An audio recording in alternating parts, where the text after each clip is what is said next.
Welcome to the Millionaire Car Salesman Podcast, the #1 resource for automotive sales professionals, managers, and owners to learn how to make money, accumulate wealth, and to all out ball out in the auto industry. And now your hosts, Sean V. Bradley and L.A. Williams. Hey, what's going on, everyone? This is L.A. Williams, and I am here on the Millionaire Car Salesman Podcast. And man, I've got a phenomenal guest for you today. Today we're gonna slide on over to the West Coast, right? You guys know we're based out of Philadelphia, L.A. Dub, North Philly, right? Dealer Synergy's offices in New Jersey, but man, we wanted to show the West Coast some love, and so man, we decided to get a gentleman who's mostly from California. I know him from Cali. He's rocking it at Mercedes Benz of Los Angeles, right? So I'm telling you, this you're going to get a whole lot of value out of who we're talking to today. He's the finance manager there, and we talk about this is the Millionaire Car Salesman Podcast, where we talk about making money, right? So who better to be on this call with you than the finance manager there of a Mercedes Benz store? So man, without further ado, I'm gonna bring to the microphone my man, Mr. Craig Settles. What's happening, Craig? What's going on, man? Man, I'm super excited to have you on the podcast today. So tell the people a little bit about you, man. I know, listen, I kind of gave a little bit of your personal story, where you're working and things like that, but just tell people how you even got in the automotive industry. I know most people don't wake up and say, Mommy, Daddy, I want to sell cars, right? That wasn't what you were thinking. So break it down to me. That's a crazy story. I wrestled at San Francisco State and finished up as an All-American back in '87. Okay. And my coach had us, he'd have us doing a couple of odd jobs. Like I did security for Iron Maiden for one night, did a security for a bridge walk for the Golden Gate Bridge anniversary. That was like a 2-day thing. And then he had me set up with a gig working as a valet attendant for the U.S. Open, which was going to be held in San Francisco that year. And earlier in the day, I went out and put in some job applications. I majored in business management, so I applied for some management positions at some places called Jeans West and Merry-Go-Round, if you remember those clothing stores back in the day. But I don't know. I might have heard of Merry-Go-Round, but you might have heard of, yeah. But cool hip-hop clothing back in the day, back in the late 80s. So I happened to be hanging out in my coach's office. Okay. Happened to be hanging out in my coach's office, and this brother comes in, and he wrestled with my coach back in high school. And coach introduced him to me and said, "Yeah," he said, "I'm looking for a couple of new salespeople. You want to sell cars?" And I said, "Well, I never did it before." He said, "Well, it's easy. I'll train you." I said, "Okay, sure." He said, "Yeah, this guy's an All-American. He just finished up for us. He's a senior." So he gave me his card, told me to report on Monday. Nice. Monday morning. So I said, okay, showed up Monday, and, there was a group of us there. They gave a little speech, a little spill, and then they said, "No, you're going to have to go to DMV and get a sales license. It's going to cost you $50. And I was thinking, aha, that's where they're going to get you. a little skeptical. Right. Little did I know that was the best $50 investment I ever made. Wow. Yeah. And from there, a week of training, we had walk-around training from 8 to 12 from the runner-up of the Dodge National walk-around competition, took a lunch break, and then from 1 to 5, we had Foursquare training with the owner's son, who was the GM of the store. And then went out there, and first day out, almost sold 3 cars, but ended up with one that was a customer, Edmundo Jimenez, 1338.5 Alabama Avenue, San Francisco, California. I never forget that. That was my first car sell. First car sell back in '87. So I've been doing it ever since. And the funny thing is, what you're saying is like, how do you feel about this? And normally I kind of bring this up later on in the podcast, but I mean, you talked about a week of training. You said, you kind of got the specifics down. 8 to 12, we did this, lunch break, 1 to 5. That's more training than probably half the industry that's listening to this podcast received in their first year, right? So like, that's crazy that we expect people to come in here and be successful and, don't even get training. Can you talk a little bit about the challenge that the industry faces with getting their people trained? That is so true. What I've seen over my years is that they just grab you by the top back of your shirt and by the back of your belt buckle and throw you out there and say, sell with no training. Yeah. And that I was pretty fortunate to go through some serious training, and that's what it's all about. I've been to a few seminars back in the day, the Joe Verdi one, the week-long Joe Verdi management training, and it's like training every day. It's you gotta be an open mind. I mean, I'm coming up in June on 33 years in the business consecutively. Wow. And 15 years at this store this month. And I never stop learning. You can never have a closed mind and say, I know it all, because the industry is constantly evolving, especially with the internet nowadays, internet and social media. You got to be out in front of it. Otherwise, you're going to be left behind, Big deal. I totally agree. Yeah. And here's the thing. I'm not one of those people. I don't accept excuses, right? So I'm the blind phone master and, all of that stuff. So I don't really care about what, your dealership offered you. It is what it is. I mean, of course, we want it to be a certain way. But if it doesn't happen that way, it's important for you to get your own training. I heard you say, the Verdi training. I heard you say, it's important to self-educate. Can you talk a little bit about that? Well, again, in the Millionaire Car Club, I read articles and comments and posts that other people make, and I still get a little something out of those. And with Mercedes, to be master certified, there's a series of tests and seminars and things you have to attend and do online to stay up to date. And, typical car business, some people just pay somebody to do their test and do their thing for them. I sit there and do all my own because I want to know. And there's a lot of interesting stuff out there. So there's a lot of interesting stuff. That's crazy. People want to get it done. Not saying it's done here, but excuse me, ma'am. No, I totally see where you come from. Yeah. So check this out, man. So just talk about you. I mean, so you got into sales, you got your week of training. How many cars did you sell on a monthly basis? Well, my first car deal back in '87 was on my first, my first down the line. It was a '87 used Pontiac Trans Am that was up on the ramp, and I made like $800 something commission. And when I got home, I ran across the parking lot, up the driveway, and ran inside and told my girlfriend, I sold a car.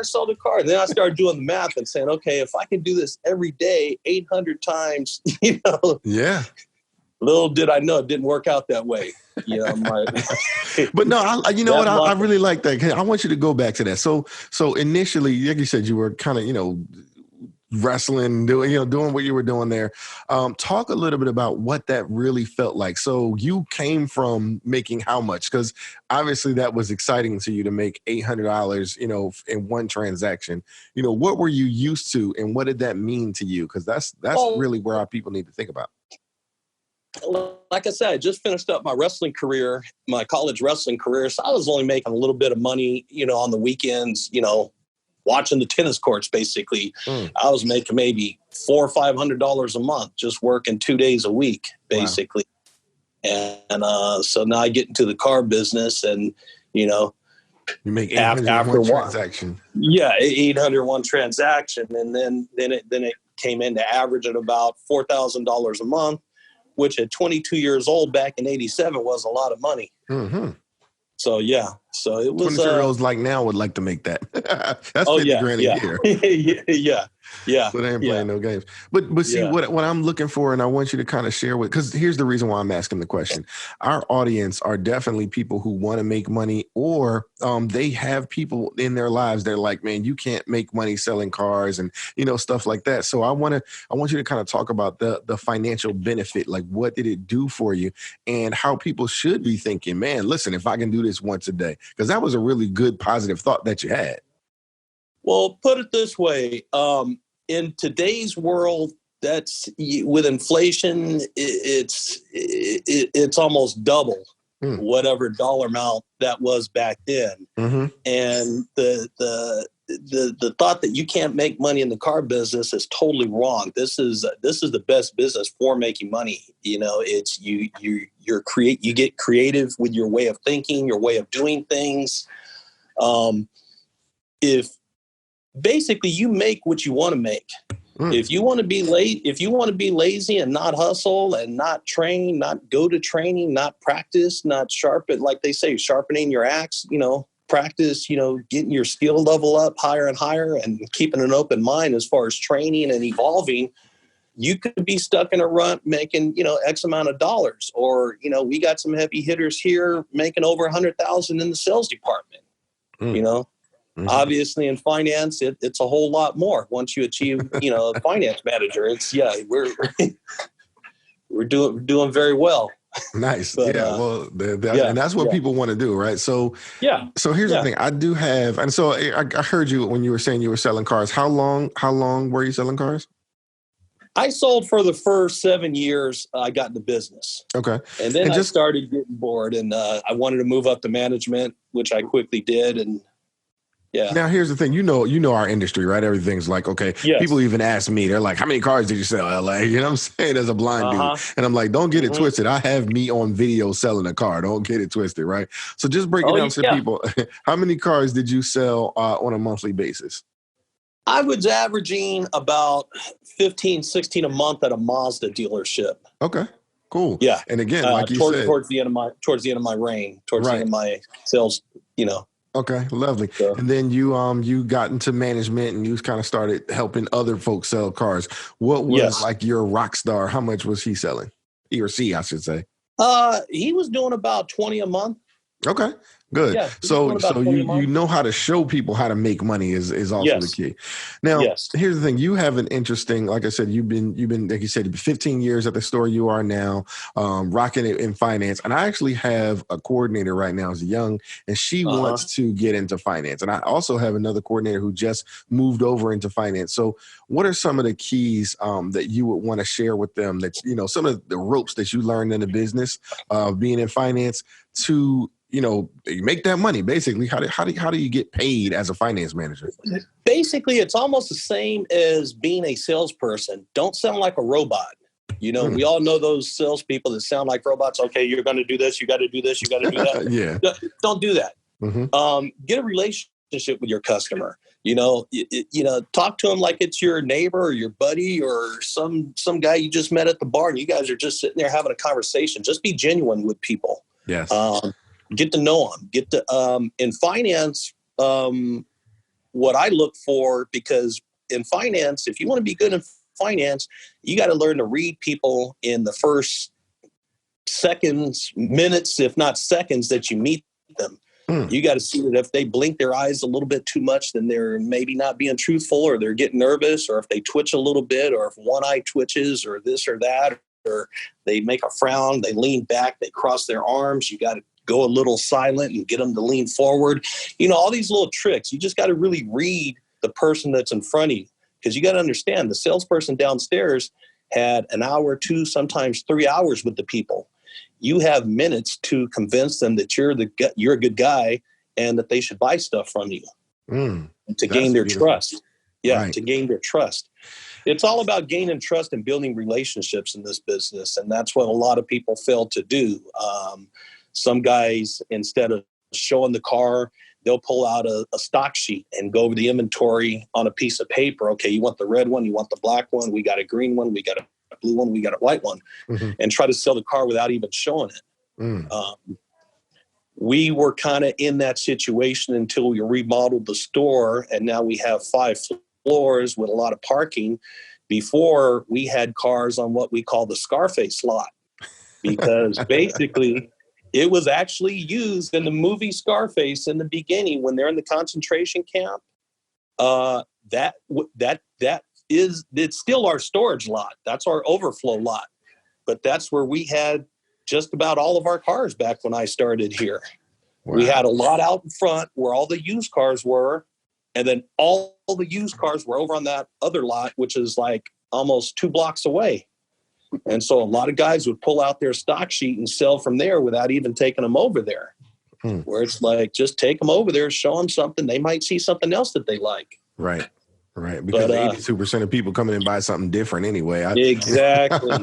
I'm always breaking that down to people. Exactly. They come in for a white one and leave with a black one or a red one. They see something, a color that stands out to them, and it's got the options that they like, and they flip right then and there, right in front of you. Absolutely, man. So that's excellent. Now I heard you talked about, reading people. I mean, that's a big deal. And you were really spitting them out like, the flinch, you got to pay attention to the lean back, the arm fold, all of that good stuff. Right. So that's the stuff people want to know about that stuff. Can you, how did you get that information? How did you learn that? Was it experience or? Kind of experience and hearing other people talk, basically what I heard and what I learned, and I've been doing that. If you got a customer, and this goes for salespeople as well, if a customer crosses their arms and is kind of sitting tall, they're not believing a word you're saying, basically. They got their arms crossed and they're sitting straight up because they don't believe a word you're saying. So when you got a customer like that, what you do is you kind of lean forward and lower your voice and say, okay, now let me show you this right here. This is this and this is that. And I'm going to tell you this. And then all of a sudden they uncross their arms and they lean forward. And now you got them engaged. Now they're listening. Now when you lean back, they lean back. And if they cross their arms again, you do it again. Pretty soon you're going to break them of that, and they're going to be listening to what you're saying. Wow. Yeah. That's huge, man.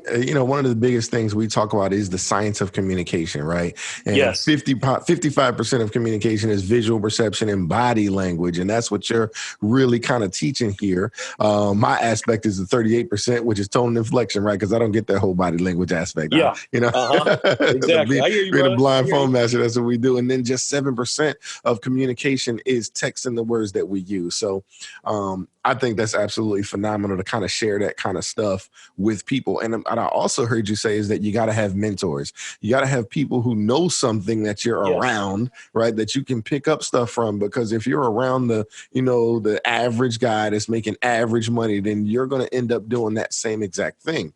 You can't get blood from a stone. So it's like you can't, get great tactics from someone who doesn't have great tactics.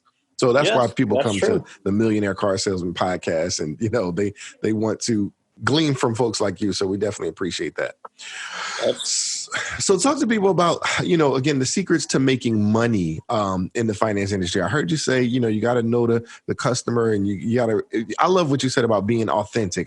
I've said it earlier. We were talking to Miss Tiana Mick, and I said the secret in this decade of 2020 of being successful is authenticity, right?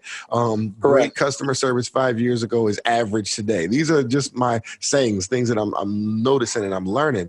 So what would you say is the key to actually making money as a finance manager in the decade of 2020? Presenting, like they say, presenting 100% of the products 100% of the time, and knowing your products that you're selling. So people skip stuff, you're saying? Wait a minute. People skip stuff. Wow. It happened to me the other day. I had a heavy hitter coming in buying a $180,000 GT AMG. And basically I had the heads up that he was interested in wheel and tire, and that's about it. So, I hit him heavy on the wheel and tire, and I got the wheel and tire. I also got the maintenance, and I had touched on a few other things, but I didn't touch on LoJack. And so as I'm having him sign the paperwork, the due bill, oh, you're not buying anything extra? Like what? I said, well, like LoJack or anything like that. Oh, well, what's the LoJack? And then I go into my LoJack spiel. I end up selling the guy the LoJack for $1,500. Wow. So, yeah. So it just taught me, don't skip products. Always present 100% of the products 100% of the time. Nice. So that's a great practice. That's a great, just something that you can stick by, because like you said, it just put an extra $1,500 on the books, right? So give us some more stuff like that, man. Give us another best practice, like in order to actually make money. So we definitely want to sell 100% of the products 100% of the time. We like that one. Give me one more. Believe in what you're selling. Believe in what you're selling. If you don't believe in the low jack, I had a guy that as a salesperson, when I sold his customer low jack, he was mad at me for selling low jack. He was like, "Why'd you sell her low jack?" I was like, yeah, come on. Now that salesperson has been promoted and now he's a finance manager. And so he sold a few low jacks, but it's it's believing in the product. It's knowing the product and believing in what you sell and selling it with a passion. Again, Mercedes is a very expensive car with very costly repairs if it needs repair. And so believe me, I seriously believe in the warranty. So if I get a customer that's not leasing, I'm really pitching the warranty pretty hard, not to the point where I'm, if they say no, we're still going to be friends. Right. But you don't want to oversell, because sometimes they can't afford it. And then all of a sudden now you're losing the deal because the customer wants the warranty but can't afford it. Now they're having second thoughts about buying the car. Now you got to tone it all the way back and say you get it later. Yeah, that's it's kind of a fine line that you kind of learn over the years to walk. Talk about that, because I'm telling you, this is the kind of stuff. Again, I come from the BDC, selling cars over the internet, the blind phone master stuff. But what you're saying is great stuff for people who are or would like to be finance managers. Talk about that line, and maybe even share a story with us where either you crossed it and you were like, "Oh shoot!" Right? Tell us some stories about that. I've crossed it on several occasions. You cross it. It's going to happen at least once every couple of months where you get that customer and you kind of oversell the warranty, but they really, truly, truly can't afford it. Because our customers, you got to understand, they have $800, $900, $1,200. The guy I was talking about earlier, his monthly car payment was $3,600 a month. Wow. So, but it's not those customers you got to worry about. It's the customers that are buying the less expensive cars with the $500, $600, $700 car payment. When you bump them up, and all of a sudden their payment, they didn't want to be a dime over 500, and they're at $490, and now you're getting another $60, $70 a month for the warranty, and they really truly budget wise cannot afford it. And so now they start having second thoughts, and now you got to dial it back and say, well, hey, you know what? You can get that warranty anytime during the 4-year 50,000, and you got to dial it back, and almost sometimes, in some cases, resell them on the car. But try not to go too far, because again, you can kind of feel it when you're doing your pitch. Right. You can kind of feel it by the look on their face. If their face starts to relax, their skin, it's like, oh shoot, okay, they're in the relax mode now. You hit them with the close, where their face was a little tense before, but now their face is relaxed. You hit them with the close, or you see the look in their eyes that I'm having second thoughts about this car. Maybe I can't afford the cost of the maintenance, or maybe I can't afford it if it breaks down because I can't afford the $70 a month more for the warranty. Right. So it's all little things you got to look at. There's a whole lot of moving parts. So are there any key questions that you ask to kind of find out if you're crossing the line, or if you've crossed the line and you need to go back? Are there anything that you say? Well, when they kind of start stuttering and then looking real nervous, you kind of know you crossed that line. There's no real questions. It's just you just kind of read their body language, their eyes, and their speech pattern, and see if it changed from before, where they seem real happy about being in here doing the paperwork and receptive about it, to all of a sudden now they're looking real apprehensive. You can see it, and sometimes without them even saying something, you can see it in their face. And so you start kind of dialing it back and letting them know that, you know what, though, this is a Mercedes, one of the best built cars, or this is a Nissan, this is a Toyota, whatever it is that you're selling, and build value and build faith in the brand, and let them know that chances are you may not ever need the warranty, but it's good to have just in case. Beautiful. So you have to be, yeah. Yeah, that's beautiful. So, man, I'm telling you, really giving some value, because I know one of the things that I've learned as a trainer is that I think that people know all the stuff I know. And the truth is that they don't, right? So, Mhm. people don't know all of this stuff that you're sharing. They end up having to learn it over years and years. But by you already having these experiences, I'm telling you, helping a whole lot of people. Yeah. I can feel it, right? So I'm excited about that. So, share with us some of the other most common mistakes that you see other people make, whether it be finance managers, whether it be salespeople, managers. You got experience doing all of it. So talk about some of the mistakes that you watch people make. Oh, we had a big one about a month ago. We had a big Share the one. story. This was a big one. Okay, we got one salesman who doesn't like to leave his chair. He's sitting there, young brother with braids and jeans, doesn't look the part. He comes walking from the service area, and he's looking at one of our roped off GTs, AMGs, $300,000 car. Mm-hmm. And he's walking around, and he asks the salesperson for help. The salesperson says, "Here, let me get you someone." So he calls the new guy over, because he feeling like he don't want to waste his time. Right. The new guy's dancing around with the deal and everything. Next thing I know, they're bringing the deal to finance. Luckily, I get the deal. Wow. Huge deal. I'm talking, I'm talking commission, like over $20,000 commission. That's what I'm talking about, man. Yeah. And so yeah. the moral of the story basically is don't judge a book by its cover. Don't judge a book by its cover. And the cool part about it is it was the guy in the chair's birthday that day, so he didn't have a happy birthday. Not only that, the guy came back a week later and bought a GLS 63. So another huge deal and huge back end. So it was like, wow, you really missed out. Yeah, all because we want to be judgmental, right? And I just think that yeah. It's a shame, when people do stuff like that. And, I kind of know, from being the African American, the black man in America, right? You kind of get that going on. And, we were talking to Tiana, like I was saying earlier, she's a, young female, small, right? So people think that she doesn't know stuff, but man, I'm telling you, you can't judge a book by its cover. You really need to just, again, treat everybody not the same, but right, you got to treat everybody with the same level of respect, right? Always go for it. So I'm loving what you're saying. All right, so let's talk about the other side of it. Flip the coin and tell us, what are the habits of the most successful people at the dealership? Your 20 car guy that you were talking about, that top salesperson, and tell me what they're doing differently than the person that's selling the 10 cars. What they're doing is they're not what we call in our business floor whores. They're not just relying on fresh ups. They're working their referrals. Yeah, they're working their referrals, because in the beginning, when you don't have anything, that's what you do.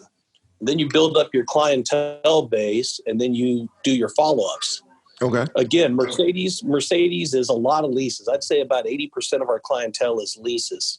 And so they're coming back to get another car in 2 or 3 years, if it's a 2-year lease or a 3-year lease. So you got another customer there, okay?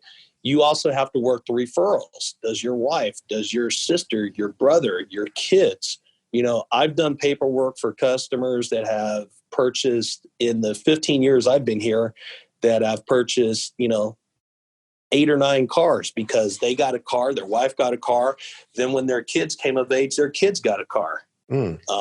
It's all about the follow-up. And we do a lot of follow-up, a lot of repeat business at this store. A lot of people come back to the same salespeople. At our dealership, there's a lot of us that have been here 15 plus years. Some guys have been here for 20 plus years. But people that get in typically stay. We got very few people that have been here for less than 2 or 3 years.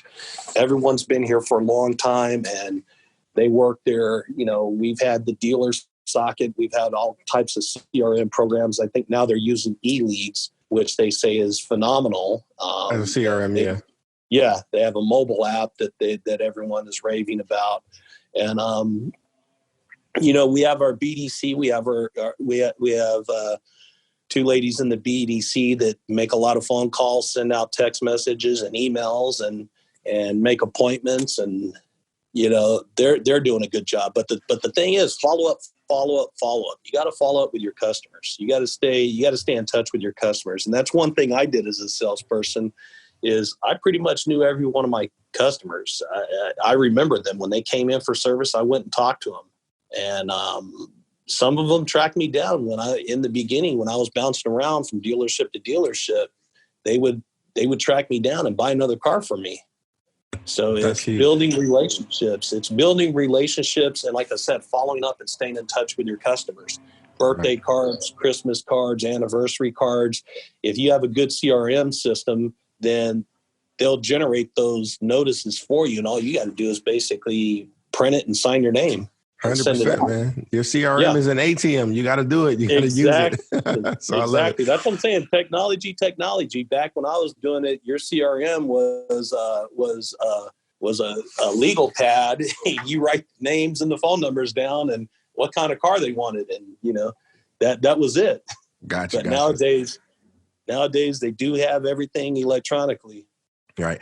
So, man, you're really giving us some value. And here's the thing, we all know that turnover is a major challenge in our industry. And you're a part of a store, like you said, that's, really holding on to people. So from your perspective, what do you see happening there that doesn't happen at a lot of stores? How are you keeping these people, and how are we, helping them to be successful, make money? What's the secret? Well, the new guys come in and they see some of the OGs making these $2,000, $3,000, $6,000 vouchers, and they're like, I can do that too. And some of them do. You sell it nowadays. You sell a G63. We got those at 30. We got those at 30 grand over, and we don't let them go for less than 25,000 over sticker. And usually it's full back end on those cars. So nice. If you're one of the fortunate ones that basically hit the lotto, then the cars, you're going to make a nice commission, and all you got to do is get a few more and you got a nice voucher. But the new guys see that we don't really mess with the pay plan. We don't mess with their pay plans, and they get paid on everything, and they get paid on time. Right. So what I hear you saying basically is, first of all, the people that's at the store got to be making money. And then secondarily, when the new people come in, we got to show them that they can make money. Just kind of having that spirit. I love it, man. That's some phenomenal stuff. Exactly. Wow. So man, I think that's absolutely phenomenal. Helping people make money is the key. That's why this is the Millionaire Car Salesman Podcast, because that's what we talk about, right? So just give folks, what is your closing statement? What's the number one thing that you like, man, if I had one message, right, for the Millionaire Car Salesman listeners, what would that be? Stay positive, come to work with a smile, leave your troubles, your personal problems at home, and just walk around and be happy. There's a lot to be happy for in this business. You're your own boss. You come in, you get what you put into it. If you put 100% effort, you're going to get 100% results out of it. There's a lot of money to be made in this business, and you just got to go after it. Awesome, man. So, man, this has been absolutely phenomenal. You've really been, giving the folks some key value, man. And we really appreciate it. Again, for somebody like yourself, 33 years experience, bringing in the type of income you are, and to, pour into our listeners, man, we 100% appreciate it. So thanks so much, man, for doing this. You're very welcome. Thank you. So like you said, man, it's time to go out. You got to do what you got to do, right? You got to pay attention to the body language of your prospects, right? You got to, again, show positive body language in and of yourself. He said, make sure you have a smile on your face. Make sure you're doing what you got to do, man, because again, sometimes people say, oh, I'm happy. It's like, tell your face, you know what I'm saying? So let's do what we got to do, man. You can see your smile through the phone. Absolutely, no matter what your situation is. So let's go out here and do what we got to do, man. Go out there and be a millionaire car salesman. Everybody, thanks so much for joining us, Craig, and thanks for listening, people. Thank you. Ladies and gentlemen, if you like it, you love it, you want more of it, then don't wait for the next money show. Just go to bradleyondemand.com and take your career to the next level. Bam, that was tight. Yeah. Good All right. stuff, man. That was so, I mean, even you really hitting on the body language thing, because again, that's not really an area that I personally cover, because that's, not my area of expertise. But, I'm always thinking, okay, what can I title the podcast? What can I title it? And so it definitely can have something to do with body language or something like that. I'll kind of, come up with something real marketable to use, because that was phenomenal stuff that I've never heard, any of my podcast guests talk about. So you was on it with that one. I appreciate it. Yeah, thank you. Thank you, brother.